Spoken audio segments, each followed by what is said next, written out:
요즘 정치는 대의민주주의가 아니라 직접 참여주의 정치 같습니다. 워낙 온라인 시스템이 발전해 있다 보니까 뉴스에 댓글이 올라오고 검색어 순위가 만들어지는 것 보면 정치에도 속도감이 상당합니다.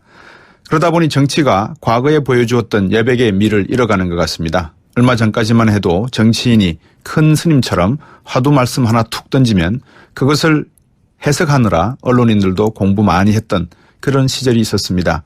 하지만 지금은 누가 빨리 기사를 내보는가에 승부가 달려있는 것 같습니다. 사건과 정책 내용의 본질과 의미, 역량 등이 중요한 것이 아니고 보도자료를 받는 즉시 누가 빨리 뉴스를 송고하느냐가 뉴스 매체의 능력인 듯 여겨지는 것 같습니다. 그러다 보니 기사의 깊이도 철학도 턱없지 않은지요. 사건의 의미와 본질에 대한 고민은 중요하지 않은 것 같습니다. 예를 들면 이 검찰의 개혁이 기수 파괴라는 언론의 보도를 보면서 저는 참 어처구니가 없다는 느낌입니다. 검찰의 개혁의 본질은 기수와 나이 파괴가 아니라 검찰의 권력 전행에 대한 변화가 아닌가요? 일을 함에 있어서 각자의 전문성과 가치, 철학, 경험, 능력 이런 것이 중요한 것이지 기수와 왜 중요합니까? 너 나이 몇 살이야? 너 계급 뭐야? 너 내가 누군지 알아? 이런 구시대 문화를 새로운 조직 문화로 변화시키자는 게 이번 검찰 개혁의 화두가 아닙니까? 참 정치란 지금 이루어지는 말과 행동이 10년, 50년 후에 어떻게 사회를 변화시킬지를 고민하는 거 아닐지요. 정치에 대한 언론의 논평과 기사가 연애 오락 프로처럼 인스턴트 식품처럼 되어가는 건 아닌지 걱정이 됩니다.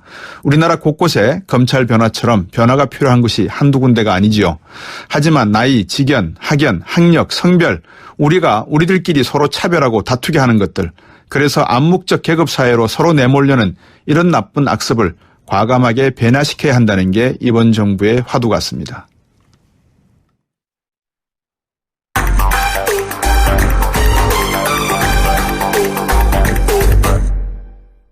네, 이번 돈봉투 만찬 많이 들으셨죠? 검찰 인사가 이루어지게 된 하나의 트리거, 단초가 되었다. 결정적인 변수가 되었죠. 그 덕분에 서울중앙지검장 평검사인 윤석열 대검고검검사를 임명을 했습니다. 법무부 핵심 요직인 검찰국장에는 박균택 대검형사부장이 임명되었고요. 검찰 출신 더불어민주당 백예련 의원과 이 부분에 대해서 말씀 나눠보겠습니다. 안녕하십니까? 예, 안녕하세요. 네, 검사 출신이시죠? 네, 그렇습니다. 예, 윤석열 검사와는 기수 차이가 어떻게 되십니까? 저하고 6기수 차이 나네요. 야, 그러면 윤석열 검사가 기수 차이로는 선배 되시는가요? 3기시고, 예. 네, 당연히 저보다 선배시죠. 예. 29기. 그러시군요. 윤석열 검사의 서울중앙지검장 임명, 그 다음에 검찰국장의 박균택 대검 형사부장의 임명, 어떤 의미로 봐야 됩니까? 지금 연일 돈봉투 만찬 사건의 여파로 인해서 네. 지금 국민의 질타를 검찰이 받고 있고 결국은 지금 법무부 및 검찰의 수뇌부 공백이 생기지 않았습니까? 네. 그러니까 신속한 인사를 단행함으로써 그런 공백을 최소화하고 결국은 그 국정농단의 수사 공소유지의 만전을 기하겠다는 그와 함께 네. 검찰개혁에 대한 대통령의 의지가 드러난 인사로 보입니다. 예. 지금 윤석열 검사에 대해서만 사실 굉장히 초점이 포커스가 맞춰져 있는데요. 네. 박근택 이 신임 검찰총장의 그 임명도 굉장히 큰 의미를 갖는다고 봅니다. 어떤 의미입니까? 그 이명박 박근혜 정부 9년간에 네. 사실 이 검찰국장이 네. 검찰의 예산과 인사를 좌우하기 때문에 정말 핵심 요직 중에 요직이라고 할 수 있습니다. 그렇군요. 네. 그런데 9년간 그동안 이명박 박근혜 정부 9년간 네. 이 검찰국장에 한 번도 호남 출신이 임명된 적이 없습니다. 예. 대부분 사실은 특정 지역의 인사들이 계속 그걸 담당을 했었죠. 그런데 네. 이번에 호남 출신 임명됨으로써 예. 향후 검찰에 어떤 탕평 인사가 있는 것이 아닌가 이걸 이렇게 기대해 볼 수 있는 인사로 보입니다. 지역 연구에 대한 인사의 행평성 말씀을 해주셨지만 박균택 대검 형사부장, 검찰국장 임명이 됐는데 어떤 능력 때문에 박균택 대검 형사부장을 발탁했다고 보시는 겁니까? 아니, 그 검찰 내에서요 신망이 두텁고요. 예. 특별히 가가 없기 때문에 예. 후배들에게도 인정을 받고 있고 예. 충분히 검찰국장으로서 역할을 할 수 있는 분으로 보입니다.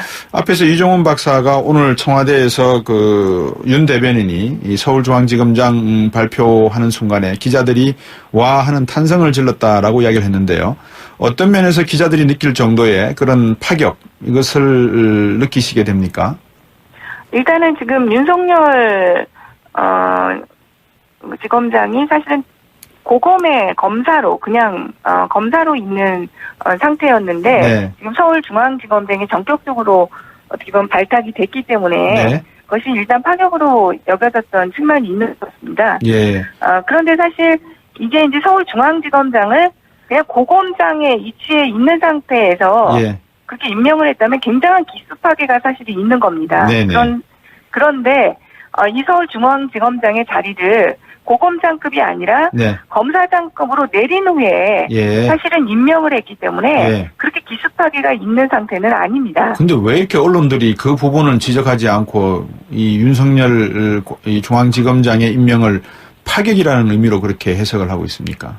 그러나 이제 서울중앙지검장 자리가 갖는 의미 자체가 예. 사실은 검찰의 요직 중의 요직이라고 할 수가 있고 예. 어쨌든 이전까지는 고검장급이었는데 요번에 내려간 것이기 때문에요. 네네. 어쨌든 파격은 파격이라고 볼 수 있는 부분이 있죠.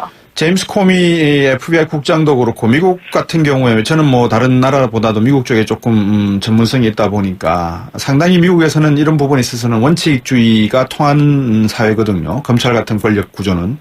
네. 윤석열 지검장 같은 경우도 안희정 지사를 구속한 수사장본인이었지 않습니까? 과거에.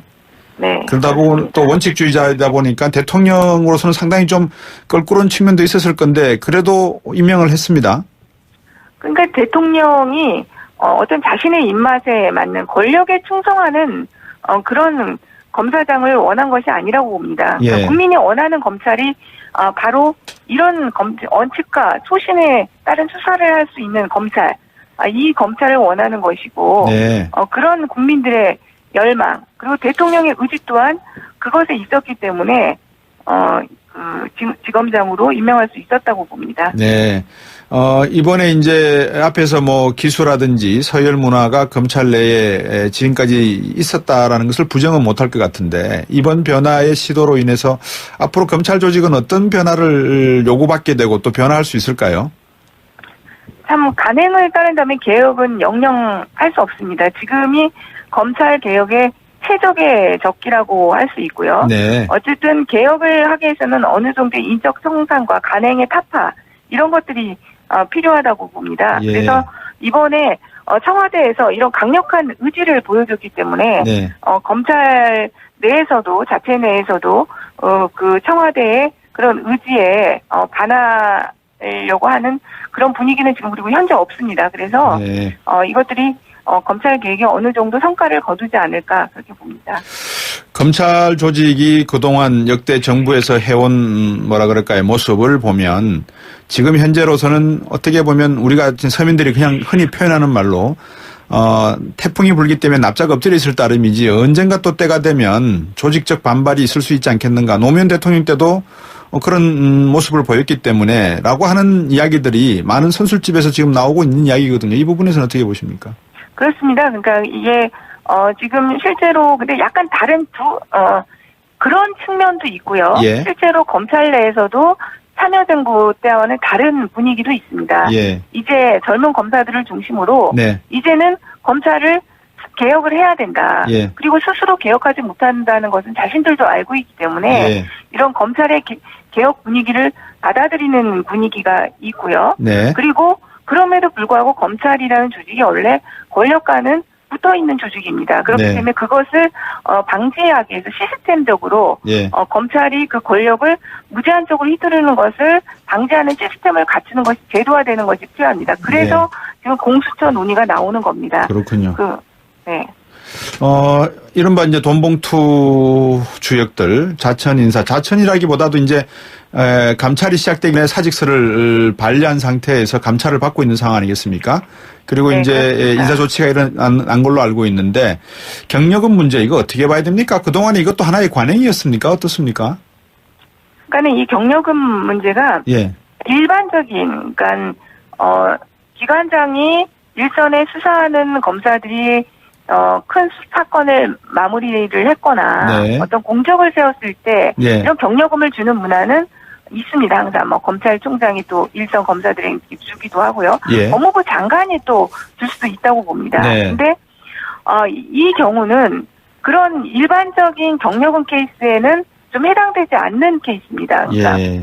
법무부라는 검찰국장과 네. 서울중앙지검장의 그 수사 파트 검사들과 만나는 모임 자체가 별로 부적절하고요. 네. 근데 특히 문제되는 것이 그 대상자와 네. 시기 이런 것들이 이 사건에서는 문제된다고 봅니다. 그러니까 예. 그 검찰국장은 이번에 우병우 수석 사건과 관련해서 네. 거의 준피의자에 가까운 예. 사실은 조사를 받아야 할 대상에 가까운 사람이었고 네.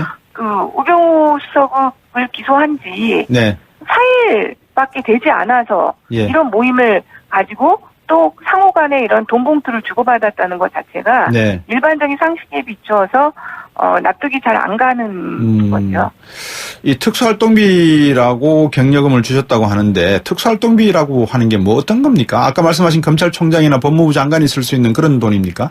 그러니까 특수활동비는 사실 검찰에만 있는 것이 아닙니다. 거의 뭐 경찰에도 있고 국정원에는 굉장히 많은 특수활동비가 있습니다. 예. 그래서 이런 걸 그러니까 수사를 하면서도 그러니까 대체로 검찰청에서 특수활동비는 수사를 하는데 공식적으로는 지출할 수 없는 네. 수사 비용들이 있지 않습니까? 그런 예. 것들을 보전해주고 또 예. 마찬가지로 진짜 이 특수활동비로 그렇게 큰 수사를 했을 때 예. 경력으로 주기도 하고 네. 그런 용도로 사용되는 건 맞습니다. 그런데 네. 이 사건에서는 그 경력금을 서로 주고받을 사이가 안 되는 사이라는 거죠. 그렇죠. 그럼에도 불구하고 경력금은 특수활동비로 네. 경력금이 같기 때문에 문제가 되는 것입니다. 바로 이제 말씀해 주신 게 돈봉투 만찬에 관련한 감찰의 포인트인 것 같은데 이게 그 경찰 조직 내에도 존재하는 거 아닙니까? 그렇습니다. 이제 대부분의 권력기관의 특수활동비는 다 존재를 하는데 예. 그동안 이 특수활동비라는 것이 거의 현금으로 네. 인출에 대해서 사용되기 때문에 밝히지 뭐 좀 어려운 부분들 그런 예, 부분들이 있습니다. 이게 국회 내에서 그 국회의원분들과 이 기자분들 사이에서도 이런 경력금 같은 게 오가는 경우가 있습니까? 제가 지금 우정 국회에 들어와서 그런 일은 없었고요. 예. 네. 예. 네, 경력금을 기자분들에게 준 적은 없습니다. 근데 네네. 네. 이번 사건이 이렇게 대외적으로 알려지게 된 게 기자분들이 이 기사를 쓴 거 아니겠습니까? 어떤 내용이었습니까? 그 돈을 받은 분들 중에서 몇 분이 이렇게 제보를 하신 겁니까? 그렇다고 봐야겠죠. 기자분들이 알고서 썼다기보다는 모든 기사는 네. 제보제가 있습니다. 사실 여기 이 지금 돈 봉투 만찬에 벌써 10명이나 참석을 하지 않았습니까? 그렇죠. 사실? 예. 그렇기 때문에 이 10명이나 검찰 내에서 검사 10명이 만난 술자리가 있다면 그 네. 검찰 내부에서도 거의 순식간에 그런 자리가 있었다는 거 퍼지는 거는 시간상의 문제일 뿐입니다. 그렇겠네요. 그러다 보면은 그것이 당연히 뭐 언론사에도 제보가 들어갈 수 있고 그렇겠죠. 예, 앞으로 이제 검찰이 이 변화하는 모습을 또 지켜봐야 될 것 같은데 오늘 헌법재판소장도 새롭게 김희수 헌법재판관을 임명했습니다. 이 헌법재판소장은 국회 청문회 거쳐야 되는 거죠? 예, 당연히 거쳐야 됩니다. 국회 내 특위를 구성해서 청문회를 거치는 것이 절차로 되어 있습니다. 예. 우리 백예련 의원께서 보시기에 검찰의 변화 이렇게 바란다. 뭐 바라는 검찰 출신으로서 옛 친정집에 대한 하나의 그 바람 전해주신다면 어떤 말씀 주시겠습니까? 그러니까 검찰다운 진짜 검찰이 돼야 된다고 봅니다. 그래서 권력에 휘둘리지 않고 원칙과 소신 그리고 검찰이 갖는 가장 큰 것은 정의의 실현입니다. 네. 바로 그러니까 똑같은 잣대로 가진 사람과 가지지 않은 사람, 그리고 권력이 있는 사람과 없는 사람에게도 똑같이 법의 잣대가 기울어질 수 있도록 수사를 하는 것이 바로 검찰의 존립 근거여야 된다고 봅니다. 그리고 그렇게 개혁이 되어야겠죠. 어제 재판이 나온 일부 박근혜 대통령의 국정농단 사건과 관련된 재판 내용을 보니까 뭐라 그럴까요? 참 좀 허황되다라는 생각이 많이 들었습니다. 병원 원장하고 그 부인에 관한 집행유예 판결이 나왔지 않습니까? 말씀하신 네, 대로 그렇습니다. 이 사법부가 법 앞에 모든 사람이 평등하다는 거, 유전무죄의 이런 말들이 더 이상은 좀 통용이 안 됐으면 하는 바람 여쭤드립니다. 오늘 말씀 잘 들었습니다. 고맙습니다. 예, 감사합니다. 더불어민주당의 백혜련 의원이었습니다.